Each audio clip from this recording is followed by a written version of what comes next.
Hôtel de police de Grenoble au lendemain des annonces faites par le ministère de l'Intérieur. À partir du 1er janvier, une augmentation de salaire de 40 € par mois pour tous les métiers de la police jusqu'à 120 € au bout d'une année. Chez Unité SGP Police Force Ouvrière, syndicat grenoblois ultra-majoritaire, la satisfaction est mesurée.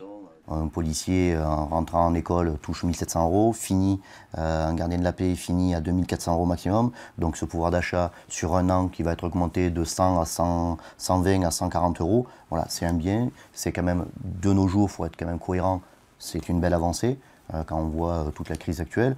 Donc voilà, ça c'est un bon geste pour l'instant, mais ça ne solutionne pas tout.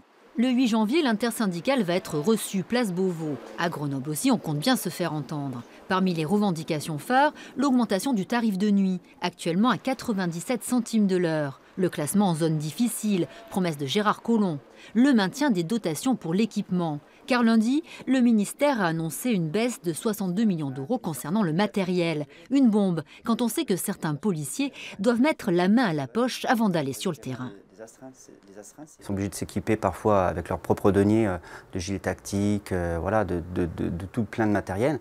C'est ça qui nous a fait bondir. Après, nous, ce qu'on ne dérogera pas aussi, c'est sur les heures supplémentaires. Parce qu'on a vu sur les plusieurs années, là, avec le terrorisme, avec les gilets jaunes, avec les étudiants, c'est une accumulation d'heures supplémentaires et il va falloir un jour que ça soit réglé, ces heures supplémentaires, au moins soient payées.